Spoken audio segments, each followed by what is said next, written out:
And what I hate about books sometimes, when you work 5 days a week and you get off of work and you want to go to sleep, you're going to sleep. Enemies to lovers, girly.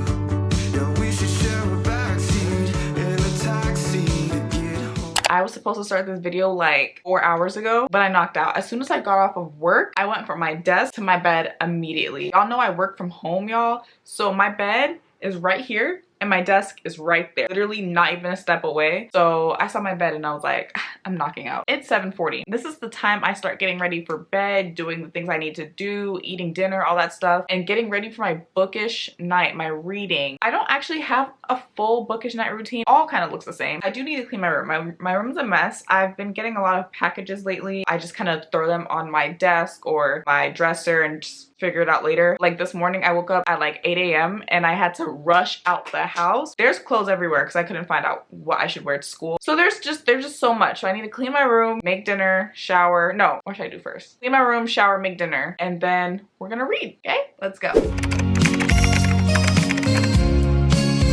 See, the thing is with my room is that it gets so dirty so fast, and this is all within like 2 days of work. So what I'm trying to do for the new year is try to clean my room before I go to sleep every night, and it won't get this bad. Yo, listen, my New Year's resolution is to like keep my room clean, and right now I know I'm not doing a good job at it, but like when you work 5 days a week and you get off of work and you want to go to sleep, you're going to sleep. Like there's nothing I can do. By the time I wake up, I'm like, yeah, I'll do it later. I don't do it later. Let me clean my room.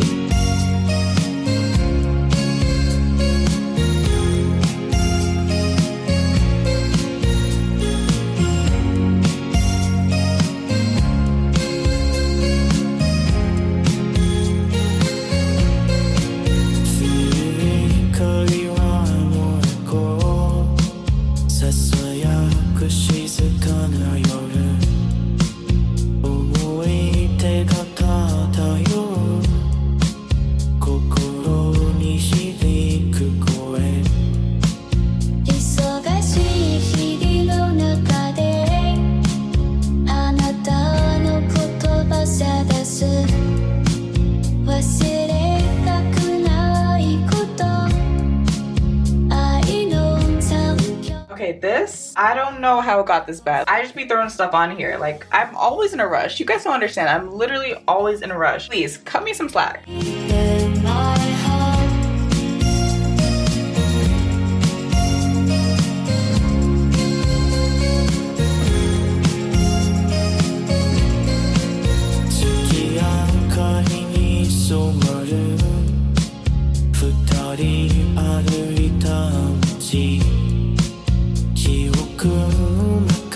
I recently just got this body brush because everyone on TikTok said that in order to be clean, I need to have it. So me being me, I got it because I'm easily influenced, and it feels amazing, by the way, so I recommend it.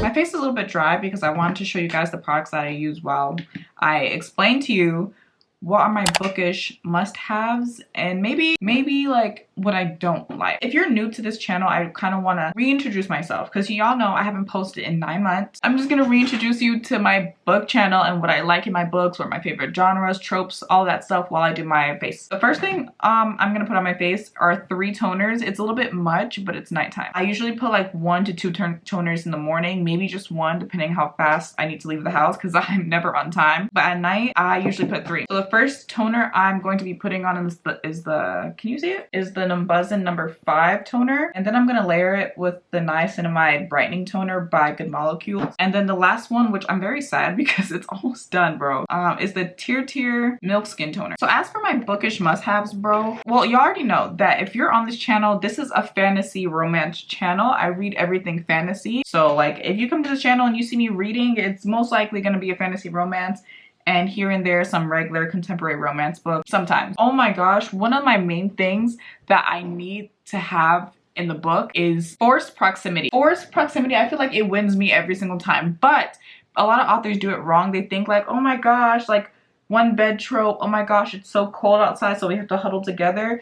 And it all depends on the timing. Like there has to be some type of build up to the point where they're thrown into the forced proximity. So there's two ways this can go. If you're going to do forced proximity, you can either do it from the very beginning of the story where they meet each other, they have to work with each other, and they don't like each other. Okay, first of all, before I say all this forced proximity, I am 100% enemies to lovers girly. Like, it's something about that resistance to that attraction that really be kicking my feet. So after we figure out that it's enemies to lovers, if you meet in the beginning and you guys are enemies and there's forced proximity throughout the whole book, that eats up. And then towards the end of the book, they have to like split up or they have to switch sides, and then they get more of each other in the next book where they have to either go against each other or they go back to each other. Eat it up every single time. Two books I can recommend you is The Witch Collector, The Book of Azrael. Those do it really well. The Witch Collector, they have forced proximity from the beginning of the book, and I think it was done very, very well. And then they had like the one bed trope, had to cuddle together for warmth because it was cold. The Book of Azrael is more of like they're together almost the whole book, except for the beginning. More towards the middle, they make a, oh, I did the wrong, oh gosh, okay, I put the wrong layering on, but it's fine. The other way you could do it is they don't like each other probably for like majority of the book.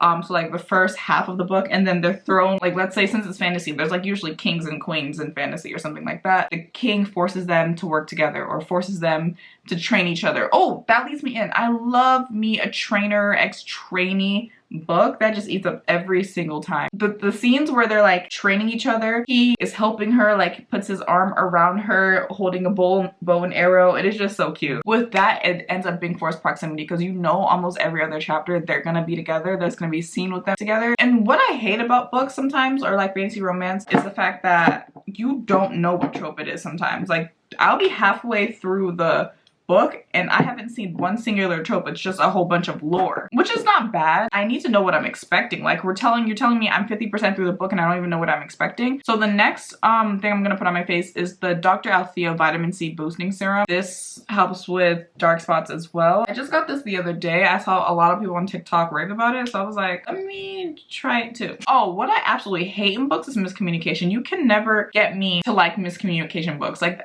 there's people that are like, oh yeah, it was done right. There's books that do it right, but like I don't think you could ever get me to do a miscommunication trope. People think miscommunication tropes are more like, oh, he said this and she took it a wrong way. No, that's like baby miscommunication. The miscommunication tropes are more of like he's withholding information from her, so she's thinking a whole different, like let's say she's trying to figure out who her parents are and he knows who it is and he's not telling her, but she knows that he knows, but so she conjures up a whole different story. Miscommunication. They could be in an argument, but they won't talk it out. Instead of talking it out, they just like end up making up somehow. They'll just be like, oh my gosh, I should have listened to you. Okay, let's make out now. What? No, I don't like that. So for the moisturizer that I'm using, I don't know if I like it yet. I'm just using this because it's a cheap moisturizer. It's not cheap. It's like $18. It's the La Roche-Posay, whatever this is. I can't. It's just moisturizing with sunscreen, SPF 30 or something like that. Also, I do like drama in my books.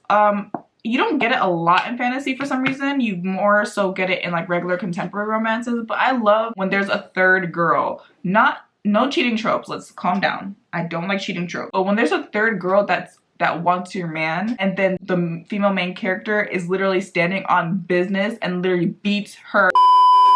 When the female main character is literally like not phased at all. When she's like, yeah, my man, he doesn't want nothing to do with you. I eat it up so much. And then when the male main character is like, you're not my wife. As soon as you put something like that in a book, like it immediately adds a star for me. So if you're at 4 stars, you might end up being at 5 stars unless you do something afterwards that makes me drop it. So I'm gonna make some dinner and then that's when we're gonna start reading. My dinner should take like 30 minutes, 45 minutes. I'm just boiling some potatoes because right now I am just only eating veggies and fruits for a week.